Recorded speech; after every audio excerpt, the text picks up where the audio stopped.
Hello and welcome back to another reaction. In this occasion, Wakfu Season 3 Episode 6. Yeah, last time we had a spectacular fight. It was unbelievable. It's genuinely amazing the way that fight was animated. Everything about it I love. The animation was great, the characters were great, uh, the background of the fight was great, and even a little bit of the background for Golter was amazing. Again, when I saw it in the presentation and when I saw it in the episode 4, when it was kind of a previews for the episode 5, I never thought that much of that guy. I thought, okay, he's going to be strong, but that's it. That is the only thing I'm going to be able to see from this guy. But no, again, Gulcher keeping a lot of secrets from us in the main series. I think there is an OVA for Gulcher, but I haven't watched it. But yes, it is. It is genuinely amazing the way this world kind of built itself around some amazing plot twists or amazing stuff that I genuinely enjoy a lot. And man, again, I cannot stop thinking about that fight. That fight is just spectacular. It's unbelievably well done, unbelievably well animated, unbelievably well choreographed.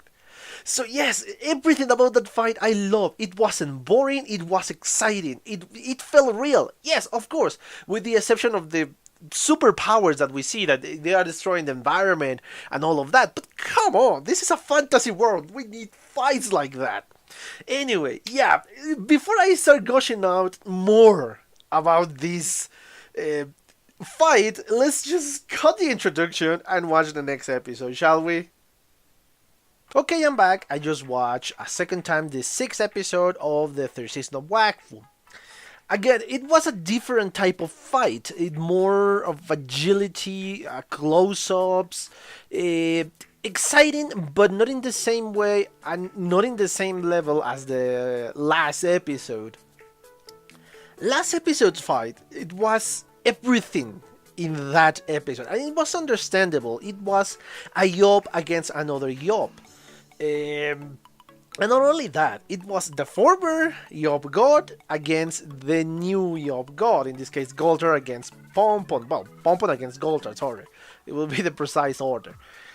Yeah, it is. It is spectacular, and it's understandable. They put a lot of effort in that fight because, again, as I said during the introduction and as I said in my last reaction of Wakfu, everything about that fight is spectacular. It's so well done.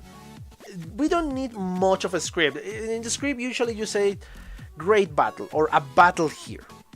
My guess is more of the storyboard artists and of course the director that really need to say, okay, we can do this and we cannot do this, more than the writers. The writers put the story there.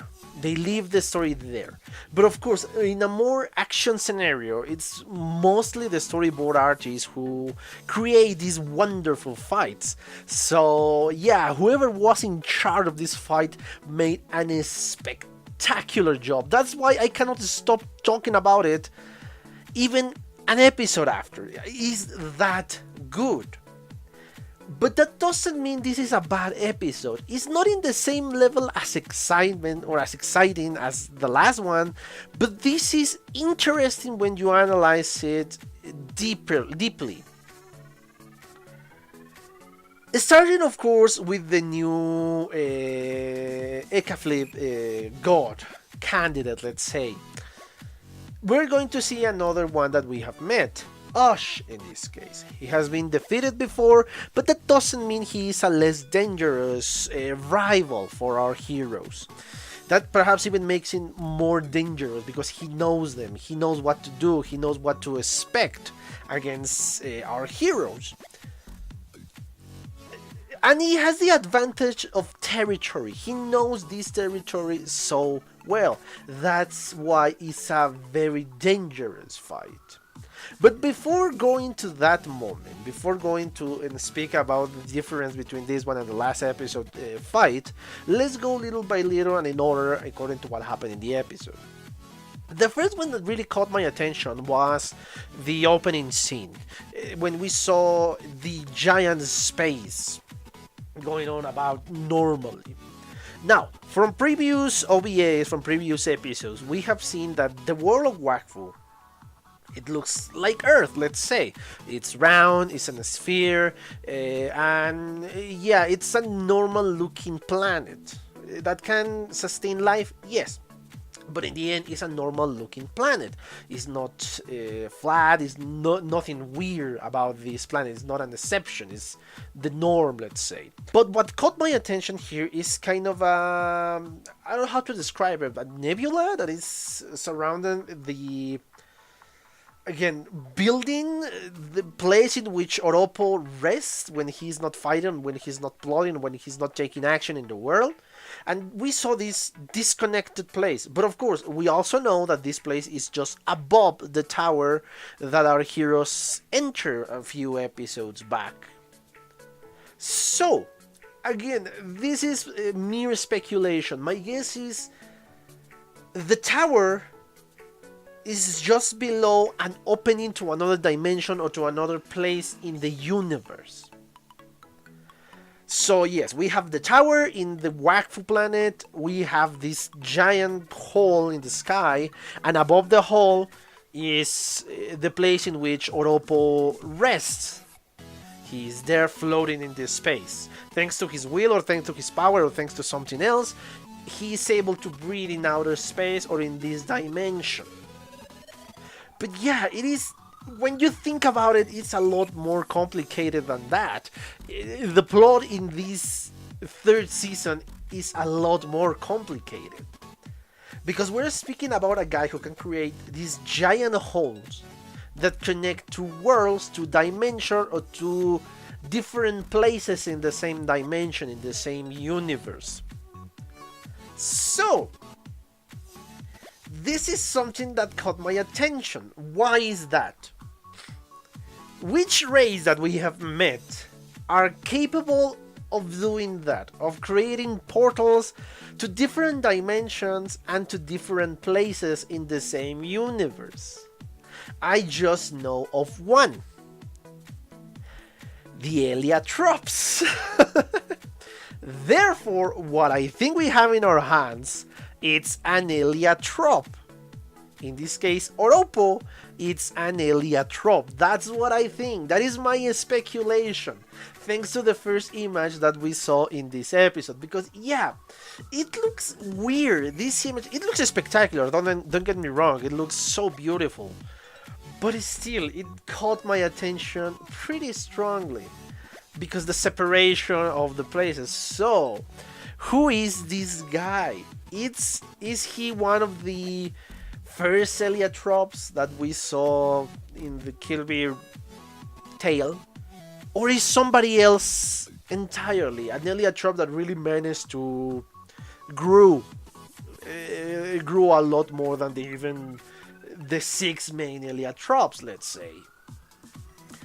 I am intrigued. Perhaps I'm right, perhaps I'm wrong. I think I'm right. I think Oropo is an Eliotrope. I'm really perhaps 80-90% sure that he's an Eliotrope. That's why he's capable of creating these places or these different dimensions, or can go to these different dimensions. Because yes, we have heard that the gods are in their own dimension, in the divine dimension. So, yeah, perhaps that's why he's capable of defeating or reaching them, or something along those lines. Anyway, yeah, that is food for thought. Anyway, we're going back to the tower. We saw the destroying remains of the floor of the Yop. We still don't know if Pompon is alive. Again, I think he's alive because of the way that the other characters react. Yugo still didn't react as last time because he felt when Pompon leave the world, the Wakfu in Pompon leave the world. So yeah, that's why I'm saying yes, this is Pompon is alive. Even though you say me that, oh no, he's trying to protect Lily, he doesn't want to scare him. even like that, I think even a reaction, a small, something, he's not going to say anything to LLE, but he still felt the departure of Pompon, let's say. So yeah, that's why I'm pretty sure he's still alive. Hopefully I'm right. Hopefully it's not something that I'm mistaken again. Anyway, going back, we have a little discussion that yes, really, LLE is worried for his dad. For obvious reasons, she still loves her dad. Yeah, it's understandable. And of course, Yugo and Amalia are trying to comfort her. Like, oh, don't worry, he's going to be fine. We will just be a burden for him in the fight. So this is the best thing that could happen. And don't worry, he's fine. He didn't lose his fighting spirit. He's just changed his priorities because you were born and your brother, and of course, your mom still loves her so much that he wants to protect you.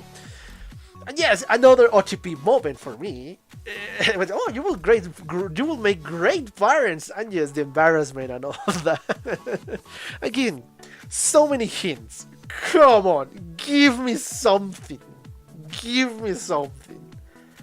Anyway, we saw Ruel that he's not as young as he used to be, and of course he's not. He's older than the friggin' universe. The only, well, perhaps not that old. That is perhaps the title for his great-grandmother that is still alive. But anyway, he's just being very, very dramatic. I was half expecting somebody hand him over a freaking bouquet of roses because, oh yes, an Oscar-worthy acting. But of course, nobody is believing that. And of course, thanks to Kamas and a little bit of anger from Amalia, everything turns out well. They arrive to the Eka door, and they have to enter through the cat door. Yeah, there is no other. The dog and the cat door. They have to go there. You goes first, then Ruel, then of course LLE, which I don't think had much problem with that. And the problem came when Amalia tried to enter, thanks to her big butt. Literally the words say by the anime. And of course they tried to pull her, to no avail. But of course Yugo had a better idea. He will push her butt so she can pass through the door. The excuse that was given to us is because, oh yes, I want to help everybody, but come on, you could have teleport her with one of your portals, man. You open the door and you teleport yourself to the other side. So don't bring me that bullcrap that yes, oh yes, I did it because, yeah, sure, man. You just wanted to touch the butt. Come on, accept it, Yugo. Nobody's going to judge you. We understand why you wanted to do that, Yugo. Come on. Anyway, we discover, well, not discover, it was kind of obvious that Ash was going to be in the next room. And we enter again in a very weird fight. Again, LLE is just trying to defeat him in seconds. She's not able. She's not that skillful. She's still very young, very immature. So she doesn't know how to fight as well as her dad. And her dad wasn't exactly smart. He's amazingly strong, not as smart. And she's defeated quite easily. They tried to grab her for stopping her from falling to the ground. And I thought, oh god, this is going to be terrible. There's something going on there. I should have suspected something else. Everybody felt except for Yugo. And it was a lot less problematic, let's say, than what I was expecting. You just fell into a very soft bed of yarn balls. That is the best way I can describe it. Giant yarn balls. But yeah, it wasn't that hard. But that wasn't the point of all this. The fight was between Yugo and Ash. That's it. And it was very spectacular in his own regard. Not as spectacular as last episode, not as spectacular as that one, because come on, the destructive power, the amazing way they fight, the way they really look for a fight, both of them, in a certain point of their life, they look for a fight. This one is more close-ups, this one is more skill, technique. That Ash is a very skillful warrior because he knows a lot of techniques. Perhaps he's not as strong as Pompon, let's say, doesn't have the same level of strength, but he's very, very skillful, and he can use the strength of his enemy in his advantage. So yeah, very martial arts, and yes, you can see that everything in this room screams martial arts. So that's why he's so capable of, well, defeating Yugo and defending himself. Just amazingly well done choreographic. But of course, Yugo has another disadvantage, that we have another inhibitor of magic. Very high, so they cannot reach it as easily, and of course they cannot throw anything away because of that. So yeah, Yugo is an incredible disadvantage in this case. Again, we learned that they know how to cut the scenes, the fight scenes, because again, if you prolong a fight scene over and over and over again, it's going to get dull, it's going to get boring. But no, they know how to pace a fight, which is something, again, I'm thankful for the animators and the writers of this show. And we saw a little bit of character development for Iko and for Oropo. We saw that he has a humanoid figure, but we never saw his entire figure.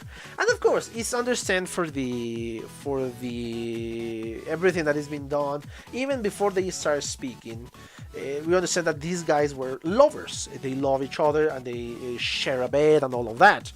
Lady Echo is really, of course, later on we figured, oh yes, she is in love with this guy.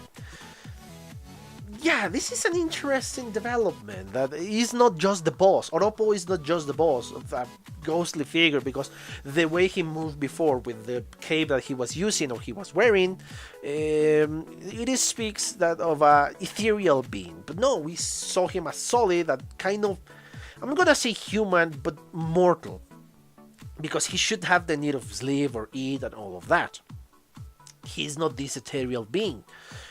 And that humanize, again, weird term, but that is the best way I can describe it, to humanize your villains, which is something I always am thankful for in Wakfu. Yes, the first view of the villain is this malevolent being that is going to be willing to destroy everything for his selfish reasons. But the moment you start to advance the plot, in the moment you start to advance our villain, you discover that no, it's not always that case. Yes, he is an evil guy because he wants to do something. It doesn't matter the consequences. It doesn't matter that he's going to hurt everybody else. No. But they have a side of humanity in them, which makes them a lot more interesting than just a pure evil being. Yes, those are fun to watch from time to time, but you are thankful for said beings that say, okay, let's calm down, this guy is evil, but not as evil as you might think. He has a humane side.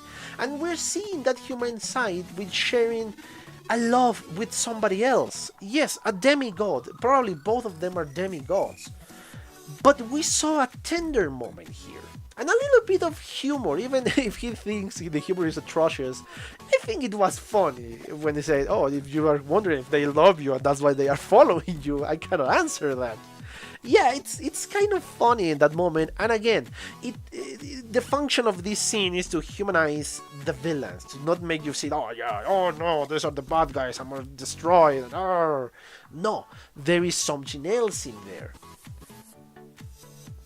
So yeah, it is compelling. The story is fascinating and I want to see the end, but at the same time I don't want to see the end because I want to see more and more and more of Wakfu. Anyway, we return to the fight, and again, it's a weird fight. It's more of a skill and more of a psychological fight. They try to tease each other, they try to taunt each other, so they can take the advantage in here. And I love the little details that we saw, that when everybody said, oh, I'm not going to do that, Amelia said, oh no, this is not fitting for a princess. But in the moment that you say, okay, I need your help, I need you to do this, in the moment she reacts and starts to act, to do something. Yeah, I love those small details, that she is willing to help her men. Come on, give me that one. Anyway, we cut the fight again, and now we saw Oropo speaking with Adamai. We saw that Adamai is not completely gone, let's say. He still wants them to win. In the depth of his being, he wants them to win, because he still feels a connection with them, or at least that's what I think. He doesn't want to feel this because he still feels betrayed by them by using and not listening to him and just caring about their own little circle. It doesn't matter if the world was in danger for them. So yeah, he still doesn't want to, but he cannot stop himself. And Oropo, instead of being judgmental about that, to say, oh no, you should not feel that, he said, okay, it's normal. They are not the bad guys. They did so amazing things, so many amazing things. So yeah, it's understandable. He's not angry. Again, humanizing our villains, telling us that he's not a bad guy completely. Yes, he has a goal that go against our heroes, and we're used of our heroes to being just the only good guys, to being the main protagonists, the ones who are being following. But they are make you feel, okay, what is the deal exactly here? Why I'm not hating the villains in this occasion? Because yes, even though I end up loving Nox, in a certain point in the beginning, you kind of hate him, especially when he killed Pom Pom. He's a compelling villain, but it's still, that's what is magical about Wakfu. The villains are so well done, and of course, a hero is just as good as his villain. So if you have a good villain and a great hero, you have a great series, a book or anime or whatever. So yeah, I love these little moments of humanization in the villain side. Anyway, we saw that of course, Oropo is not invincible. He has something else going on, and the rest of the Brotherhood knows it. But he must maintain his strength for the sake of the rest of the Brotherhood, let's say. And of course, we return to the fight. Everybody is fighting, everybody is trying to get. And again, we saw this ridiculousness side that the cats, the small cats, amazingly cute cats, start to attack Yugo. I thought it was going to be a lot more, I don't know, dramatic, more serious, but no, it's just a bunch of cats attacking Yugo. That's it. Kittens, not even cats, not even big cats like lions, tigers. No, kittens. Adorable kittens. And of course, Amalia trying to help, but still succumbing to the cuteness of the cats until one of them scratch her face. Anyway, we take this moment again to see Eleli enter into the fight again, and it's this time successfully hitting Ash. But instead of just letting her fall, he saves her. And this is, again, small details. My guess is a way to convince Eleli to become the new Yob goddess. You need to save her. You need to teach her the honor, the meaning of honor. So she will enter into conflict and start to think or seeing things in a different perspective. Again, this is something important. The honor of Eleli. This is a way to convince Eleli to become the Yob goddess. To convince them that these guys are not the bad guys. These guys are not against humanity. So yes, this subtle stuff that we're seeing here, that really is making Eleli think a little bit deeper than before. Yeah, very clever. I don't know if it's Oropo's plan or Ash's plan, because it could be both of them. But yeah, it is very intriguing what we have here.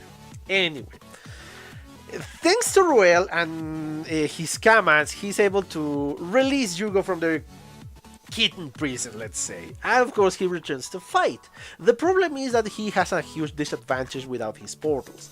But Eleli, showing us that she is a lot smarter than his dad, creates a plan.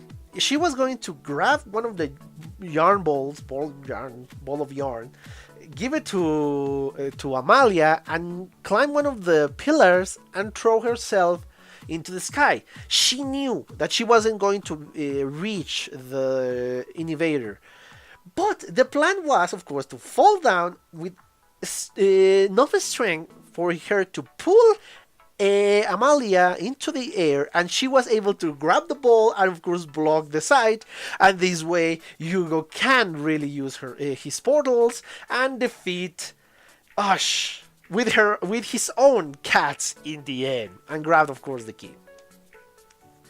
He was angry. Osh was angry in a certain moment because, according to him, Yugo cheated. But Yugo only have to say just as much as you did. And that's it. And Osh was happy with the fight. Even though he lost. He was happy because, yeah, it was entertaining. And my guess, his goal was never to defeat them. Because I don't think he was able to defeat them. Perhaps another one is capable of, but not Osh. His plan was, okay, let's convince LLE. Again, this is a very different type of goal they have in the end. It doesn't matter if they lose. What matters here is that they convince what they need is the right thing. And that is brilliant. And of course we have our last shot of another intimidating god or god to be.